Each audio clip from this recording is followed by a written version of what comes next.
سلام كبرات تخاتلت مدبنا خميت صنحو لومي 11 سنة 2026 عدت بريزيدنت إسياس أفورقن رعدي بلصقنان أب تحت زبل مدبات كرو حزنا مزينا لنا نمكتتالكم بخبري نعدم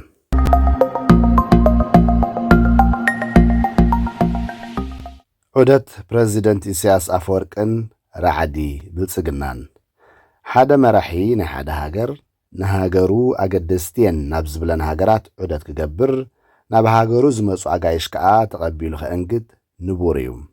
إذا نبور عكايدا هاجرات جن أب مرحت بلصقنا بصيحو ناب زي نبور كاب صغير وحود هايجبران نهزبن منقسن إيرترا سبسلطان بلصقنا يخون مرحيهم ناوص هاجر أبزغشولو يخون أجايش ناب إثيوبيا أبزمصلو أرستي كوينو أيفلتن ولا مرحنا يتوجله المخي تقبرلو يمصاكم الله خيلو نفارت تسقيلو ناب هاجرات أوروبا مسكدمو قال يوم كنرخبك كايتعمنانيو مسكل استباهل خنتيبا نحنت ختما تراخب قال يوم كا سالستي اب هوتيل عرف صراحنا مسودانا اب ساعات دحر قطري نخلت ساعات زخون غزي سلازلنا خنراخب نخيلينا إلهم كرخبو شوهات كم زي بلوم زنجر ومرحت أوروبا يخون اتوم ناي انتطو باركنر يكم اب بيت منغست استخلنا يچنا ادم كنشتتكم مصو بصحنا تباهيلهم ناب ኢትዮጵያ ዝመጹ መራሕቲ ሃገራት አርእስት ኮይኖም አይፈልጡን ካብ ኤርትራ ቦኦም ዝዛረብ ሰብ የለን እትፍልልይ እንታዩ ኢሉን ዝሓትት ሰብ እትመልሲ ቀሊል እዩ እቲ ጉዳይ ናይ ርእሰ ምትእምማን ጉዳይ እዩ ኤርትራ ኣብ ነፍሳ ስለትተኣማመን ብወገን ብልጽግና ዝስራሕ ናይ ዲፕሎማሲ ድራማታት ኣቓልቦ ሂባቶ ይትፈልጥን ኣብ ነፍሱ ዝተኣማመን ውልቀ ሰብ ይኹን ሃገር ካልኦት እንታይ ይገብሩለው ኸይበለ እሱ እንታይ ክገብር የድልዮን ይኽእልን እዩ ዘገድሶም ከምዚ ዝከር መራሒ ብልጽግና ኣብቲ ኤርትራን ኤርትራውያንን ንምኽሳብ ዝልፍልፈሉ ዝነበረ ናይ ሽሕጣን ግዜ ሎሚ ምስ ኤርትራ ተዓሪቕና ነርና እንተዘይንኸውን እንታይ ከጋጥም ይኽእል ንምግማቱ ኣሸጋሪ እዩ ኢሉ ነይሩ ቀጺሉ እውን ኣብ ግዜ ጸልማት ጽላሎትካ ከይተረፈይ ዝጠልመካ ህዝብን መንግስትን ኤርትራ ከዓ ኣብ ጸልማት እዋን ምሳና ደው ዝበሉ ናይ ቁርጽ እዋን ደገፍትናዮም ወሲኹም ኣስዒቡን ህዝብን መንግስትን ኤርትራ ናይ ሰላም ሓይሊ ምዃኖም ዓለም ብምሉኡ ፈሊጡሎ ብምባል ዝተዛረቦ ንታሪኽ ተሰኒድሎም እዚ ዝብል ዝነበረ መራሒ ብልጽግና እምበኣርዩ ሎሚ ንኤርትራ ምስ ግብፂ ብምትሓሓዝ ርክብ ዘን ክልተ ሃገራት ንዕንወት ኢትዮጵያ ምዃኑ ክገልጽ ዝፍትን ዘሎ ስለምንታይ ይኸ ዝኹሉ ፍርሂ ካብ ግብፂ ካብ መዓስ ይኸ ግብፂ ታሪኻዊ ጸላኢት ኮይና እዚ ዕሸል መራሒ ስልጣን ምስ ሓዘ ናብ ግብፂ ብምኻድ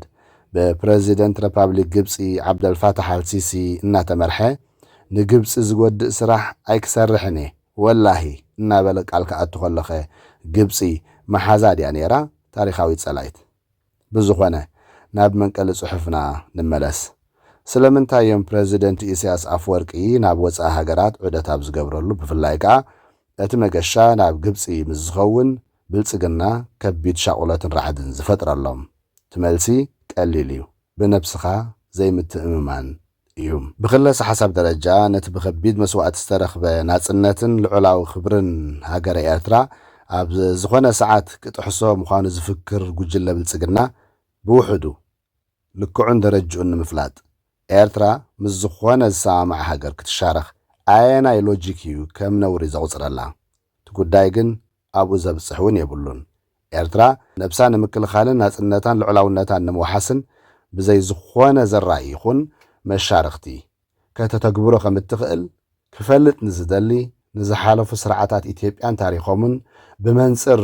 ብኤርትራ ዝወረዶም ስዕረትን ምውካስ ኣኻል እዩ ታሪኽ ኤርትራ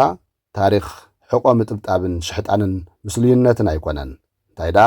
ታሪኽ ነፍሰ ምትእምማን ክምህ ዘይብል ሓርበኝነትን እዩ ከምኡ ስለ ዝኾነ ኸኣዩ